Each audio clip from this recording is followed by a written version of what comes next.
Acknowledge me. Throughout the rich history of professional wrestling, numerous legendary families have made their mark, including the Harts, the Von Erichs, the Colognes, Guerreros, Rhodes, Wyndhams, and many more. Yet, among these prestigious lineages, the Anoa'I family stands out as one of the most influential and far-reaching, particularly within the context of WWE. This is a complete story of the Anoa'I family and how they dominated the world of professional wrestling. Stay till the end of the video to get engaged. I am sure you will love it. Grab a popcorn, sit back, and let's jump right into the video. In the world of WWE, few families can boast achievements that parallel those of the Anoa'I family. Their legacy delves deeper than one might initially fathom, with its origins tracing back to two pivotal figures, Reverend Anoa'I and High Chief Peter Maivia. Interestingly, despite lacking a biological connection, these two individuals cemented their bond through a sacred blood pact, essentially uniting their lineages. Consequently, High Chief Peter Maivia's descendants have come to be regarded as an integral part of the Anoa'I bloodline. The depth of this bloodline's heritage is truly remarkable, housing a host of lesser-known members who contribute to this illustrious legacy. It's not just about the more recognizable names like Roman Reigns, the Usos, Rikishi, and The Rock. The tale commences with the sons of Reverend Anoa'I, namely AAFA and Sika. From these humble beginnings, the narrative of the Anoa'I family unfolds, intertwining with the fabric of wrestling history. Their influence, achievements, and extended family tree underscore the profound impact they've had on the wrestling world, particularly within the WWE realm. Having honed their skills under the tutelage of Peter Maivia and his future son-in-law Rocky Johnson, AAFA and Sika joined forces in the early 1970s as the Wild Samoans. Their formative experiences included training under Stu Hart in Stampede Wrestling in Western Canada, followed by a journey that spanned North America. Their wrestling journey extended to Japan, where they secured the IWA Tag Team Championship.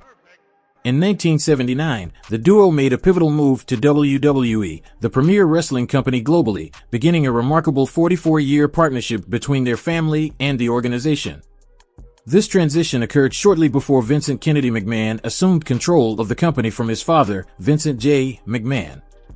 Guided by their manager Captain Lou Albano, the Wild Samoans enjoyed prolonged spells within WWE, clinching the WWE World Tag Team titles multiple times in 1983. However, their trajectory had its share of anomalies.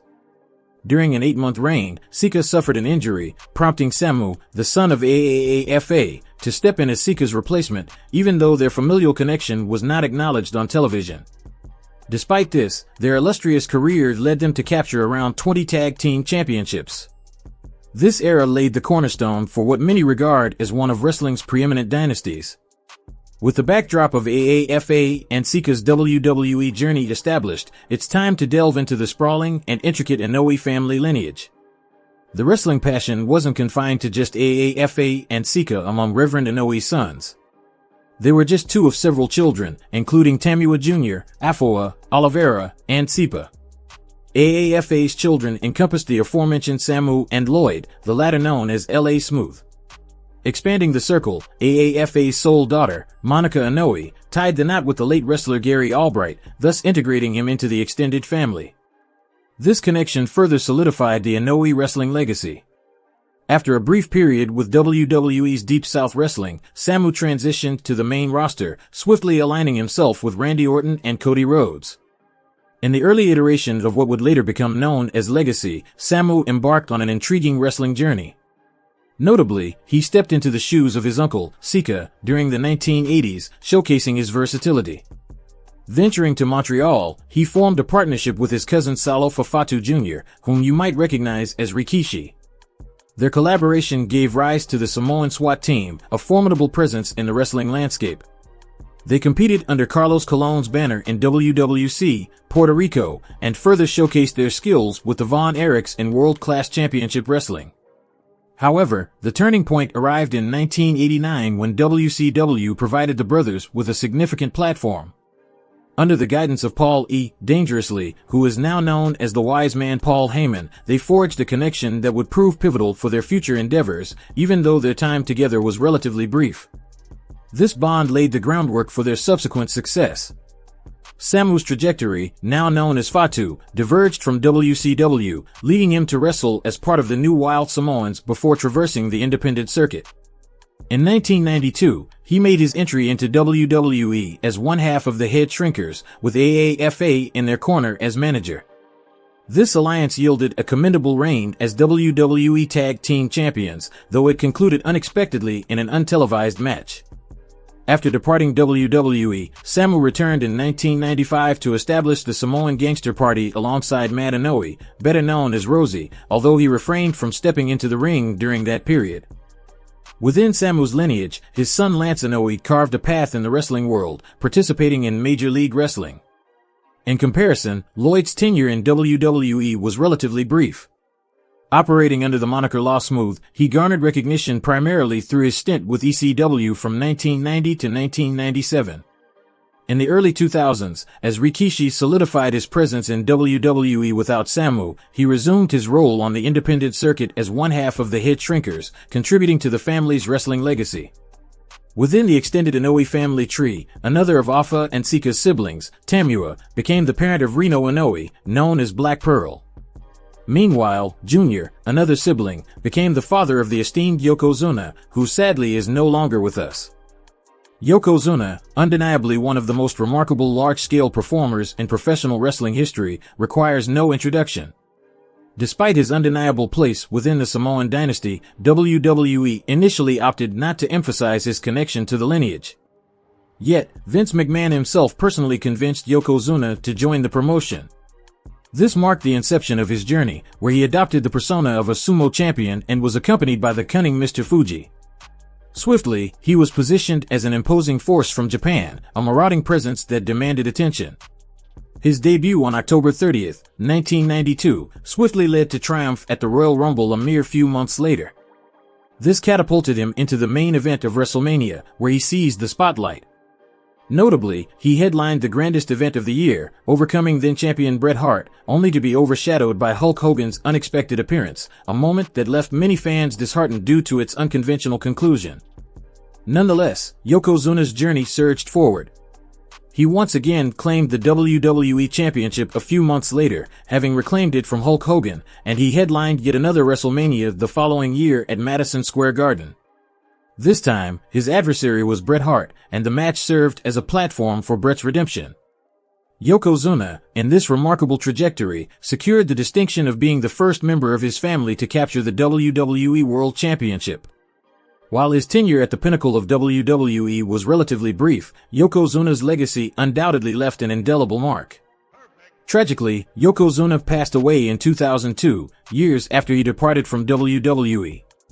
Among the Anoa'I family, Rikishi and Sam Fatu stand as twin brothers. Sam Fatu's journey unfolded primarily within WWE and WCW. During his stint in WWE, he underwent a name change, becoming the Tonga Kid, and was introduced as the cousin of Jimmy Superfly Snuka. Notably, he engaged in a feud with Roddy Piper during this period. Although not previously mentioned, he was also part of the Samoan SWAT team and New Wild Samoans in WCW.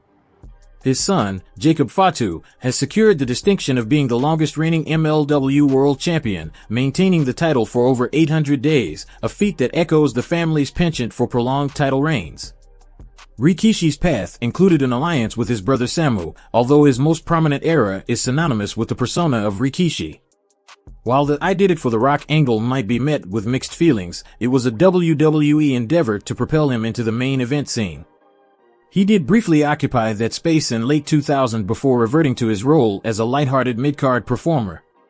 Rikishi achieved a commendable level of success within the Anoa'I family, clinching the WWE Tag Team titles 3 times and also securing the Intercontinental Championship. In 2015, his achievements culminated in his induction into the WWE Hall of Fame. Notably, his children include the Usos and Solo Sikoa. Naomi's connection to the family stems from her marriage to Jimmy Uso, extending her link to the Anoa'I family. Rikishi's younger brother, Edward, is more famously known as the Late Umaga. His WWE tenure spanned from 2001 to 2003 as part of 3 Minute Warning alongside Rosie, who also had a 6-year wrestling career. Umaga's trajectory extended beyond WWE, encompassing TNA and a successful stint in All Japan Pro Wrestling, where he triumphed over notable names in Japanese wrestling. His dominance translated back to WWE, where he portrayed Umaga and engaged in memorable storylines, including the Battle of the Billionaires at WrestleMania 23. Tragically, he was released from WWE due to wellness policy issues and subsequently passed away in 2009. His wrestling legacy persists through his son Zilla Fatu, who now trains under the guidance of Booker T at the Reality of Wrestling School. Sika, another pivotal figure within the Anoa'I family, is the father of both Rosie and Roman Reigns. Rosie's wrestling journey included training under Alpha and a 6-year tenure across various promotions. He notably teamed up with Umaga before their WWE signing in 2001. Initially known as the Island Boys, they later adopted the persona of 3-Minute Warning under the management of Eric Bischoff. After Jamal's release, Rosie partnered with Hurricane, forming the Superheroes in Training, amusingly abbreviated as SHIT, although unintentionally so. Following Umaga's rehiring, a potential 3-Minute Warning reunion was teased, but the plan was foiled due to Rosie's release, leading to missed opportunities for their partnership to flourish once more. Rosie, who also ran the Epic Championship promotion alongside his father Sika, sadly passed away in 2017. The subsequent generation of Anoa'I family members to make their mark within WWE comprised the Usos, followed by Roman Reigns. While the Usos, consisting of Jimmy and Jay, initially experienced success within their first 6 years in WWE, their true golden era began in 2016 when they transitioned to SmackDown and adopted a heel persona. This transformation propelled them to become widely regarded as one of the most exceptional WWE tag teams in history. Even legendary duos like the Dudleys and the New Day, including Bully Ray himself, acknowledged the Usos' ascendancy. From my personal perspective, the Usos emerge as the paramount tag team in WWE's annals. Their multiple World Tag Team Championships exceed the achievements of the Dudleys and the New Day. However, what sets the Usos apart is their ongoing ability to captivate audiences with compelling storylines. Turning to Roman Reigns, his accomplishments and influence within the illustrious Anoa'I family are well documented. Rising from WWE NXT with the Shield, he swiftly became one of the industry's most accomplished individual performers. Reigns' accolades include numerous world titles, main eventing WrestleMania, and his recent portrayal of the Tribal Chief, an enduringly compelling villainous persona. Notably, he holds the distinction of being one of the longest-reigning world champions in the modern history of professional wrestling. The triumphant 3-year Bloodline saga solidified his legacy, widely regarded as one of the greatest storylines in wrestling history. The Anoa'I family's contributions to pro wrestling are extensive and significant. Beyond the core members mentioned, Tamina's connection is notable, stemming from her father, Jimmy Superfly Snuka, who married into the family through his second wife, Sharon. Additionally, Sean Maluta, AAFA's nephew, garnered attention in the Cruiserweight Classic and NXT. Having addressed this facet of the family's lineage, let's delve into another aspect. Moving on, Peter Maivia, a WWE Hall of Famer, stands as a monumental figure among Polynesian pro wrestlers. His legacy extended beyond the squared circle, with a notable crossover appearance as he battled Sean Connery's James Bond in the 1967 film You Only Live Twice. In a memorable scene, Maivia's character succumbs after being struck in the head with an illegal object, an incident that unfolds in the world of James Bond. This intriguing connection highlights a precedent set by Maivia, inspiring the path The Rock would later tread in the realm of movies. Additionally, the High Chief's personal life saw him wed Ophelia Botaga, who would later be known as Leah Maivia. Although we haven't delved into the lives of the Samoan dynasty's wives, Leah Maivia stands out as a significant figure. Notably, she was a wrestling promoter in the Hawaii region, orchestrating events that drew crowds of up to 20,000 people at the zenith of her influence. Unaware of the scripted nature of the entertainment initially, Leah made her mark as a promoter. With Maivia, she had 2 children, Toa and Ada. It's worth mentioning that Alpha and Sika, having received training from Rocky Johnson, married into the family through Ada, who was the daughter of the High Chief Peter Maivia. Initially met with resistance, their union eventually came to fruition, giving birth to the individual known to the world as Dwayne Johnson, yet universally recognized as The Rock. Eclipsing the realm of pro wrestling, The Rock's global megastar status spans various domains of entertainment. After excelling in WWE and briefly attempting a career in professional football, he embraced his family's legacy in wrestling, ultimately becoming one of the most iconic names in the industry, mentioned alongside luminaries like Hogan, Austin, and Ric Flair. During the Attitude Era, he was a pivotal figure in drawing massive crowds and high TV ratings. Transitioning to the world of cinema, he solidified his position as one of the most prominent movie stars. Furthering the wrestling legacy is his daughter, Simone, now performing as Ava Raine in NXT under the Schism faction. Simone's entry marks her as the first ever fourth-generation wrestler in WWE's history. Despite the inevitable comparisons she may face, akin to Charlotte Flair's experience, Simone's journey in WWE NXT seems promising. WWE appears to be taking a prudent approach, allowing her to develop without rushing her onto the main roster. Lastly, among the significant branches of Peter Maivia's family tree is Joseph Fanine, his first cousin and the father of Nia Jax. This familial connection makes Nia Jax the Rock's second cousin. Debuting in WWE NXT in 2014, she transitioned to Monday Night Raw in 2016. Her time in the spotlight saw her clinch the Raw Women's Championship and WWE Women's Tag Team titles. The enduring legacy of the Samoan wrestling dynasty is truly remarkable, tracing back to its foundational figures, Reverend Anoa'I and Peter Maivia. Whether by blood or through a profound blood pact, their connection unified two families into a single force driven by their shared love for the art, business, and passion of professional wrestling. This lineage's impact has been consistent from its inception to the present day, with figures like Zilla Fatu, Solo Sikoa, and Ava Raine poised to leave a significant mark on the wrestling world. What's particularly intriguing is the potential for future generations to carry on the Samoan glory, both within WWE and beyond. As we look ahead, it's not far-fetched to anticipate another wave of Samoan excellence in wrestling, continuing this storied tradition. Would you consider the Samoan wrestling dynasty to be the most significant family lineage in professional wrestling history? Share your thoughts in the comments section below and make sure to hit that subscribe button for more interesting content like this.